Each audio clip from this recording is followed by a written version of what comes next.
इस वक्त हमारे साथ विधायक विपिन जैन जी हैं जो मंदसौर से विधायक हैं। लगातार इस बार आपने एक मिथ्या तोड़ा है, यहाँ पर जीत हासिल करी थी। कैसा लगता है अब यहाँ सांसद खाचर विधानसभा से लड़ने के लिए आए हैं दिलीप गुजर? देखिए, पहले तो मैं आपको बता देता हूँ कि दिलीप भैया कोई खाचर विधानसभा के नहीं है, वो हमारे इस पूरे उज्जैन संभाग के नेता हैं। दूसरा एक बात और कहना चाहता हूँ, विधायक तो वहीं के रहे हुए हैं ना? हाँ, विधायक वहाँ के रहे हुए, पर पूरे उज्जैन संभाग के नेता मानते हम इनको। तो कैसे आप देखते हैं? उज्जैन संभाग में 4 सीटें हैं। उज्जैन संभाग के हमारे वरिष्ठ नेता है और 5 साल से हमारे यहाँ प्रभारी भी थे, और निश्चित इस बार मंदसौर की जनता ने मन बनाया है कि दिलीप भैया को चुनाव जिताएंगे। आज से पहले भी नागदा से ही मीनाक्षी जी नागदा की रहने वाली, और वो यहाँ के चुनाव लड़ी थी और जनता ने उनको एक्सेप्ट किया था और सांसद बनाया था। और यहाँ के जो अभी दूसरा चुनाव जनता ने हराया भी था। देखिए, वो जो 2 चुनाव थे वो एक लहर थी, पूरे देश में ही सारे नेता आ रहे थे, हमारे वरिष्ठ नेता भी आ रहे थे, सब आ रहे थे। उस चुनाव से हम इस चुनाव की तुलना नहीं कर सकते। 10 साल का समय मोदी जी को दिया था जनता ने। 10 साल के समय में मोदी जी खड़े नहीं उतरे। आज महंगाई देख लो, बेरोजगारी देख लो, युवा भटक रहे हैं। हमारे यहाँ के सांसद किसानों के पक्ष में कभी बोलते नहीं, यहाँ पे कभी एक उद्योग धंधा लेके नहीं आए 10 साल में। तो लोगों में आक्रोश है। और दिलीप भैया जो जिनकी एक छवि आम नागरिक के समान है, वो आम लोगों के लिए बोलते हैं, किसानों के लिए बोलते हैं, व्यापारियों के लिए बोलते हैं, हर वर्ग के लिए बोलते हैं, हर वर्ग के साथ में खड़े रहते हैं। और सुधीर गुप्ता जी एक निष्क्रिय सांसद है। 10 साल के अंदर मुझे नहीं लगता है कि वो 10% गाँव में भी गए हैं। अगर हम बात करें दिलीप गुजर साहब की, तो इनका एक छवि अच्छी रही हुई वहाँ पर। इनका दरवाज़ा हमेशा खुला हुआ मिला है। लोग किसी भी तरह के कुछ भी छोटे से लेकर बड़े तक उस दरवाजे से आके उनसे काम करते रहते हैं। क्या वो दरवाज़ा आपके यहाँ पे भी खुला रहेगा? बिल्कुल खुला रहेगा, क्यों नहीं रहेगा? जनता आपको आशीर्वाद देगी तो यहीं रहेंगे। लगता है आशीर्वाद पूरा तरह से दे रहे, जिस तरह से आज नामांकन रैली में देखा। हाँ, बड़ी मतलब इतनी भरी गर्मी में अपने 11 बजे से हमारे नेताओं का इंतजार कर रहे थे। 3 साढ़े 3 बज गए, उसके बाद भी कम से कम 10-20 हज़ार की जो आज कांग्रेस के कार्यकर्ता और आम जनता यहाँ आई थी। हमारे यहाँ तो टेंट भी छोटा पड़ गया, कुर्सियाँ भी कम पड़ गई, और उसके अलावा गर्मी भी इतनी थी, उसके बाद भी कार्यकर्ता यहाँ जमे हुए रहे। तो क्या मुद्दों को लेकर जनता के पास आप लेके जा रहे हैं? मुद्दा हमारा है, जो वर्तमान के सांसद जी है उनके प्रति जनता में आक्रोश है। वो निष्क्रिय है। वो अफीम किसानों के लिए 10 साल में कभी बोले नहीं, वहाँ यहाँ एक भी उद्योग लेके नहीं आए 10 साल में। और 10 साल का समय किसी व्यक्ति के लिए बहुत बड़ा समय रहता है। 1-2 साल हो तो चलो नहीं कर पाएंगे, पर 10 साल में भी वो क्षेत्र के लिए कुछ भी नहीं कर पाए, और फिर सरकार के सांसद है। लेकिन कहा जाता है कि सरकार में मोदी जी ही सरकार है, मोदी गारंटी, मोदी सरकार। तो ऐसे मोदी जी यहाँ के थोड़ी काम करेंगे, यहाँ तो सांसद को काम करना पड़ेगा। यहाँ के क्षेत्र सांसद क्यों चुनते हैं? क्षेत्र की समस्या के लिए प्रधानमंत्री थोड़ी देखता है, क्या सांसद देखता है? लेकिन जनता में के जो भी है मोदी जी हैं। आज आपने जो जन सैलाब उमड़ा उसको देख ही लिया है। तो ये थे हमारे साथ यहाँ विधायक विपिन जैन साहब।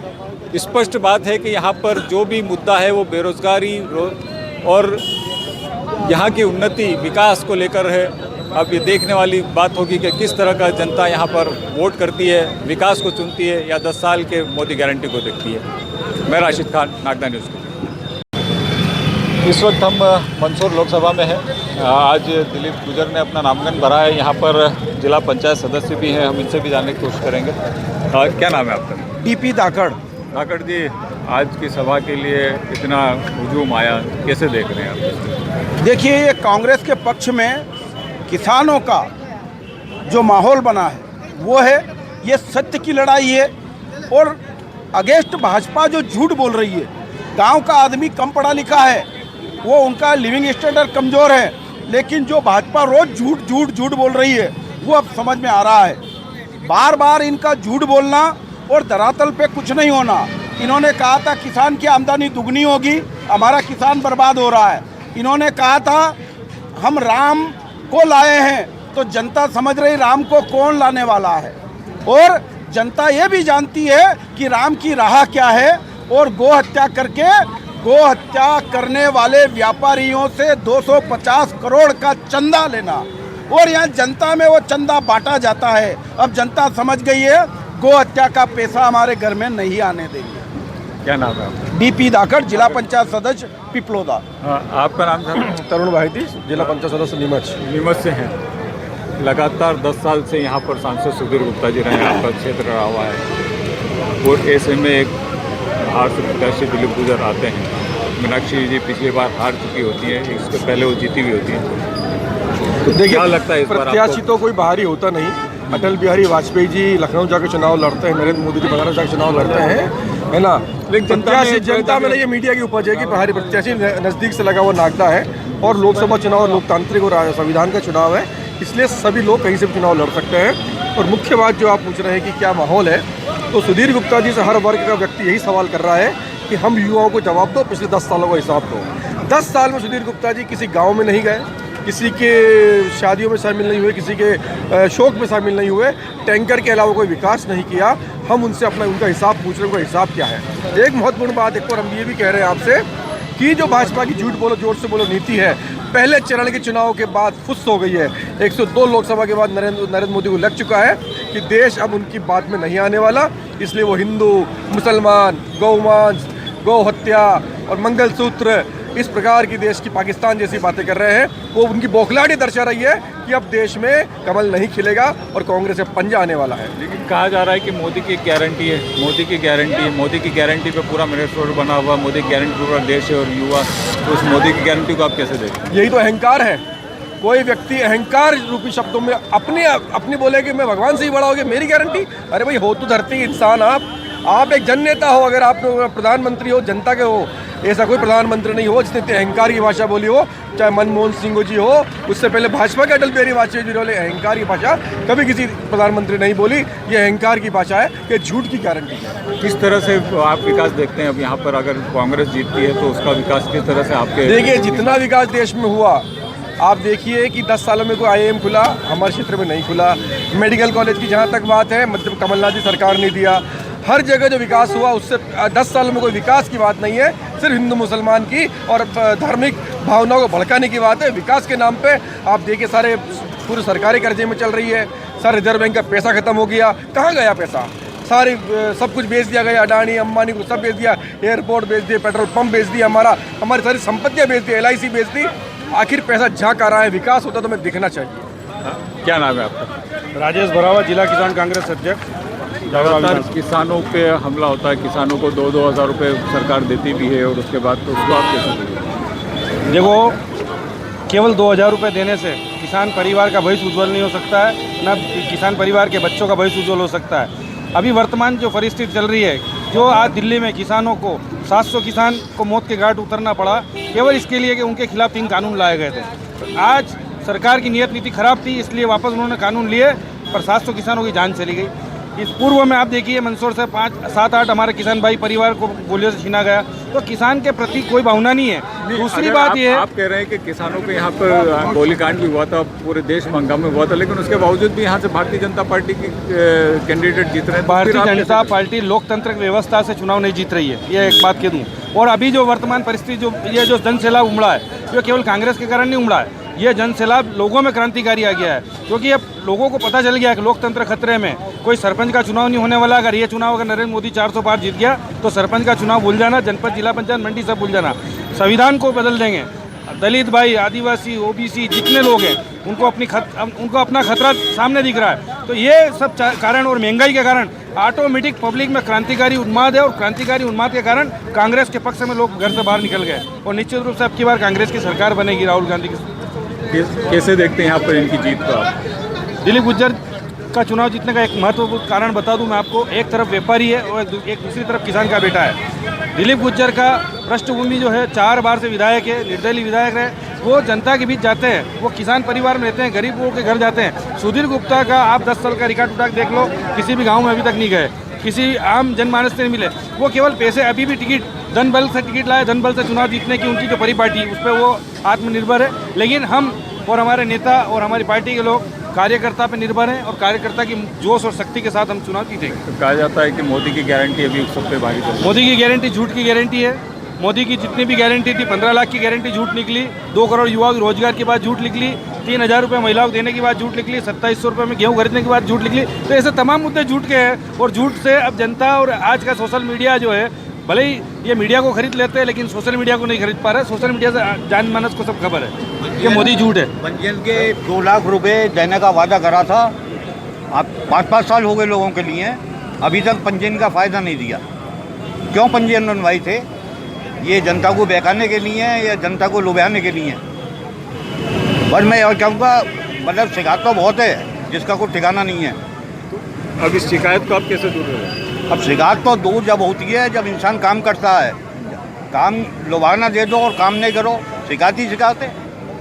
क्या लगता है आपको यहाँ के, क्या नाम है आपका पहला नाम? मेरा नाम जमालुद्दीन है, मैं राष्ट्रीय प्रचारक मंत्री हूँ राहुल गांधी कांग्रेस कमेटी से। अच्छा, हाँ, तो कैसे देखते हैं अब यहाँ पर चुनाव का? चुनाव का माहौल अच्छा है और कांग्रेस जीतेगी यहाँ से, कांग्रेस जीतेगी? बिल्कुल 100% जीतेगी। क्या नाम है आपका? रफ़ी। कहाँ पे हैं? कहाँ रहते हैं? मुल्तानपुरा। मुल्तानपुरा जी। वोट डालेंगे यहाँ पे आप? जी। क्या लगता है आपको यहाँ का माहौल देख के कैसा लग रहा है? कांग्रेस आएगी। कांग्रेस कांग्रेस आएगी? क्यों आएगी कांग्रेस? अरे भारतीय जनता पार्टी तो झूठी है जनता पार्टी झूठी। और क्या वादे करके न कोई वादा पूरी करती है। लेकिन मोदी की गारंटी कहा जाता है। अरे कोई गारंटी, आज तक कोई गारंटी हुई क्या? आज तक कोई गारंटी नहीं हुई। तो मोदी जी तो कह रहे हैं कि बहुत गारंटी है। अरे मंदिर कोई बनवा दिया। गारंटी है? सब झूठे वादे करते हैं। क्या नाम है आपका? जितेंद्र। जितेंद्र जी, कहाँ रहते हैं आप? नहीं, प्रतापगढ़। प्रतापगढ़ रहते हैं। आपका यहाँ पे वोटिंग है, क्या लगता है आपको अभी माहौल में? मोदी की गारंटी और ये तो अच्छा धारा 370 हटाई। तो आपको क्या, आपके घर आया क्या कुछ? आपको कुछ दिया क्या? धारा 370 हटा रहे हैं, तो राम मंदिर बना रहे हैं। राम मंदिर का उद्घाटन अच्छा। हो गया, सारी चीज़ अच्छा, बढ़िया हो ये गया। तो इनका एक ये झमेला है, पोकड़बाजी है, ऐसा कुछ नहीं। गरीबों की हित की पार्टी कांग्रेस पार्टी। मोदी जी भी सबको, गरीबों को उठाने के लिए सब कुछ कर रहे हैं। बोल रहे हैं मोदी की गारंटी सब कुछ करेंगे। तो क्या आप करेंगे? अभी तक क्या किया? गैस सिलेंडर करूँगा। गैस सिलेंडर अभी 100 रुपये सस्ता कर दिया। तो अभी चुनाव है ना, फिर बढ़ा देंगे, फिर बढ़ा देंगे। तेल भी सस्ता किया, फिर बढ़ा देंगे। रोजगार अच्छा, की राम गारंटी- मंदिर बनाया, राम मंदिर वहाँ बना, आपको क्या रोजगार मिल रहा? वहाँ के लिए रोजगार के साधन खुले हैं ना। तो वहाँ खुले हैं, आपको क्या मिल रहा? पूरे भारत में कितना है? 11,370 वहाँ हटे, आपको क्या मिला? आप वो आपका वही काम कर रहे हो, आप वही रोजगार करना काम कर रहे हो ना, वो मिल रहा है। क्या नाम है आपका? सरताज पठान। कहाँ पे रहते हैं? बूढ़ा बूढ़ा पूरा मल्हारगढ़ विधानसभा। यहाँ पे वोट है आपका? नहीं, मल्हारगढ़ विधानसभा, मंदसौर संसदीय मंदसौर क्षेत्र। में लोकसभा में है जी। आपको। क्या लगता है मोदी गारंटी चल रही है अभी सब पूरे उसमें? मोदी जी कह रहे हैं मेरी गारंटी है और मैं ये सब नहीं, अब तो सिर्फ एक ही चल रहा है कि दिलीप भाई बुजुर्ग का एक ही नाम चल रहा है। हमारे मंदसौर निम्न संसदीय क्षेत्र में किसान नेता है और हमारे यहाँ सबसे बड़ा मुद्दा है अफीम वगैरह का, जो अफीम फसल होती है। और उसमें क्या है कि मतलब डोड़ा चुरा का और इसका बहुत ही मतलब केंद्र सरकार ने बहुत ही मनमाने तरीके से उनके नियम बना रखे, जिससे कि कुछ भी जैसे थोड़ा एक धारा है कि उसमें नाम मात्र मतलब कुछ अगर ऐसा कुछ आ जाता है यार, कुछ छोटी मोटी कुछ हो जाती है, एक आदमी कुछ माल इधर से इधर ले जाता है यार कारणवश, तो उसमें 25 लोगों को पकड़ के और दलाली चलती है। तो वो बहुत बड़ा मुद्दा है, किसान उससे परेशान बहुत है। आपकी क्या खेती बाड़ी है? जी बिल्कुल, मैं खुद किसान ही हूँ। किसान। तो सरकार कहती है कि 2-2 हज़ार रुपये आपको हर महीने हर 3 महीने में डाल रहे हैं, तो फिर आप मतलब किसानों की सबसे बड़ी एक तो ये है कि लागत से 2 गुना का कहा था उन्होंने, मोदी जी ने, कि लागत से 2 गुना का हम देंगे।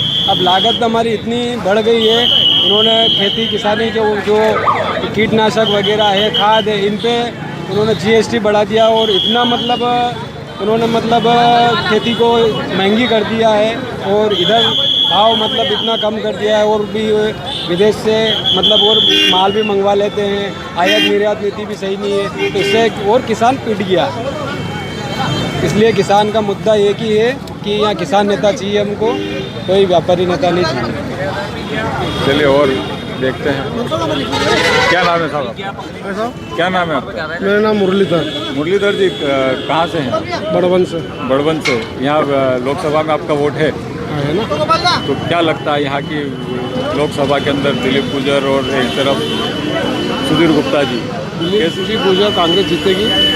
सुधीर जी गुप्ता कोई विकास नहीं है, गाँव में टैंकर दिए वो भी लीकेज हो रहे हैं, फूट रहे हैं टैंकर, ऐसे टैंकर उन्होंने दिए हैं और कोई विकास कार्य नहीं है। हमारे गांव में भी एक आध बार आए होंगे, 1-2 बार आए होंगे।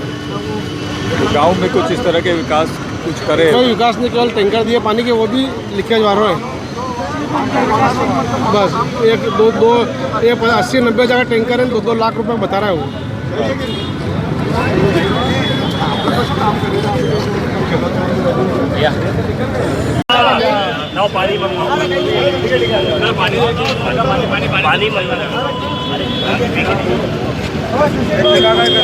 चलो कोई नहीं, पानी भैया, थोड़ा पानी। कोई बात नहीं यार, कोई आपकी गलती तो अच्छा है, दाग अच्छे हैं।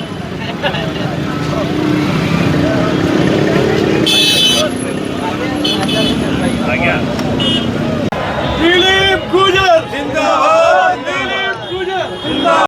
हमारे कांग्रेस पार्टी के जो नेता हैं, इनके भाषण सुनकर न सिर्फ ऊर्जा आती है, समझ में आता है कि आवाज आ रही है, पदों पर बैठकर जनता की आवाज कैसे बना जाता है। मैं धन्यवाद देना चाहता हूं खड़गे साहब का, राहुल गांधी जी का, प्रदेश अध्यक्ष जी का, तमाम मध्य प्रदेश के नेताओं का, जिन्होंने महेश जी को आप पर भरोसा करते हुए लोकसभा का उम्मीदवार बनाया है। मैं इस उज्जैन की पवित्र धरती को, महाकाल को प्रणाम करते हुए आप सबका साधुवाद देना चाहता हूं और आपसे निवेदन करने के लिए आज उपस्थित हुआ हूं कि 13 मई को जब वोट पड़ेंगे, जैसा पूर्व वक्ताओं ने बोला, ये वोट पड़ेंगे मध्य प्रदेश और देश के भविष्य के लिए। 5 साल तक देश की दशा दिशा क्या होगी, किन लोगों को जनता सेवा का मौका देगी, और प्रत्येक नागरिक को और आप सबको सोचना समझना पड़ेगा कि हम पोलिंग बूथ में जा रहे हैं, हम किसका बटन दबा रहे हैं। हम जाति, बिरादरी, समुदाय, लिंग, भाषा, धर्म, भूगोल, इन सब बातों को भूलकर सोचेंगे कि आज जहां देश को हम लेकर आए हैं, इन 10 सालों में हमने कुछ खोया है या कुछ पाया है। विवेक भाई बता रहे थे मुझसे पूर्व में, सरकार का निर्माण जनता करती है। 2014 में भाजपा ने जो भाषण दिए मुझे अच्छी तरह याद है। महंगाई, बेरोजगारी, भ्रष्टाचार, काला धन, किसान की आमदनी दुगनी, खातों में 15 लाख, ये तमाम बातें कर कर लोगों को मोहित किया और जनता ने विश्वास किया। प्रचंड बहुमत देकर एक पार्टी को 2014 में स्थापित किया। 5 साल के बाद दोबारा चुनाव हुए। 2019 के चुनाव एक विशेष परिस्थिति में हुए थे। जनता ने फिर यकीन किया, फिर बहुमत दिया और 300 पार भाजपा का संख्या बल पहुंच गया और सरकार बन गई। 10 साल हो गए साथियों।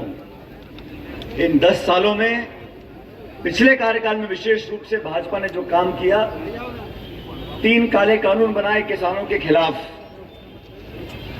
नोटबंदी लागू करी, जीएसटी लागू किया, निर्वाचित मुख्यमंत्रियों को जेल में डाल दिया, संवैधानिक संस्थाओं को नीतिगत तरीके से एक एक कर कमजोर करने का षड्यंत्र रचा गया, विपक्ष की आवाज को दबाया गया, एक दिन में 147 सांसदों को निलंबित किया गया, पिछले दरवाजों से कानून को पारित करवाया गया, कांग्रेस मुक्त बनाने की बात करी, कांग्रेस के खातों को सीज कर दिया।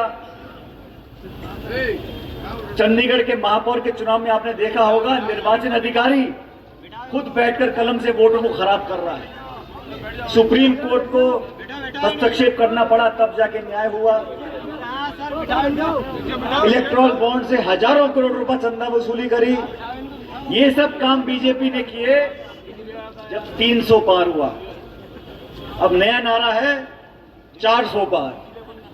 जब 300 पार में सब कर दिया, आप कल्पना करो 400 पार कर दिया तो क्या करेंगे ये लोग। 272 सांसद चाहिए, 272 सांसद चाहिए सरकार बनाने के लिए। चलो 10-15 सेफ्टी के रख लो, 280, 290। इनको 300, 400 क्यों चाहिए भाई? 400 का आप करोगे क्या? बल्कि मंत्री बनाने में माथा खराब होगा, किसको बनाओ मत बनाओ। ये सोचने वाली बात है। ये 400 सांसद जो विवेक भाई बोल रहे थे, कहीं ना कहीं इनके जहन में ये बात है जो खुद उनके नेता बोलते हैं, और आज मजबूरन भाजपा के शीर्ष नेताओं को खंडन करना पड़ रहा है खुले मंच से कि हम संविधान से छेड़छाड़ नहीं करेंगे, हम आरक्षण से छेड़छाड़ नहीं करेंगे। और मैं पूछना चाहता हूं, आपको खंडन करने की नौबत क्यों पड़ी है? कभी आपने सुना मनमोहन सिंह जी को बोलते हुए कि हम संविधान से छेड़छाड़ नहीं करेंगे? 400 पार तो राजीव गांधी जी के आए थे सांसद 84 में। कभी राजीव गांधी जी ने बोला था कि मैं भाजपा मुक्त बनाऊंगा इस देश को, विपक्ष को खत्म कर दूंगा? कभी राजीव गांधी जी को, नरसिम्हा राव जी को, मनमोहन सिंह जी को बोलना पड़ा कि मैं, मेरी सरकार कभी संविधान से छेड़छाड़ नहीं करेंगे? तो बीजेपी के नेताओं को क्यों बोलना पड़ रहा है? अच्छा इतना बताओ, मैं जो झूठ बोले उसको भोलेनाथ की सौगंध है। अनिल फिरोजिया सांसद बना, उसके बाद कितने लोगों से मिला? हाथ ऊंचे करो। अच्छा चलो, आपसे नहीं मिला कोई बात नहीं, आपके गांव में तो आया होगा। अच्छा चलो, आपके गांव में भी नहीं आया, कोई बात नहीं। अरे मौत मैयत में तो आया होगा। अच्छा मौत मैयत में भी नहीं आया, शादी में तो आया होगा। वो तेरी कहीं भी चलो, सांसद है, बड़ा पद था, ये सब माफ कर देना उनको। आप अच्छा तुम्हारा गांव में कहीं कहीं 50 करोड़ रुपया 5 साल में मिला, तो कहीं लाख 2 लाख तो दिया होगा, वो भी नहीं दिए। अच्छा चलो कोई बात नहीं, ये पत्रकारों से पूछना चाहता हूँ। पत्रकार भाइयों, ये यहाँ तो इनने फेल कर दिया इनको। अब मैं आपसे, आपकी लेखनी में दिखना चाहिए, अनिल फिरोजिया ने उज्जैन के विकास के लिए कितने प्रश्न लगाए, कितनी बार खड़े होकर लोकसभा में उज्जैन के भ्रष्टाचार की बात, उन्होंने कितनी बार यहाँ जो झगड़ा चल रहा था, जो सीएस की जमीन का, उसको लेके कुछ लोकसभा में प्रश्न लगाए क्या? उन्होंने ऐसा क्या काम किया कि एक जनप्रतिनिधि का दायित्व उन्होंने निभाया हो, तो आप जिक्र करना उसका। और अगर नहीं निभाया हो तो लोकतंत्र बचाना है, आपकी लेखनी को बचाना है, आपके संवाद को बचाना है। आप हमें क्रिटिसिज्म करो तो हम आपकी सुने, आपका सम्मान रखें, ऐसा देश बनाना। इसलिए सही का साथ आप भी दो। अंत में मुख्यमंत्री जी का अपना गृह क्षेत्र है।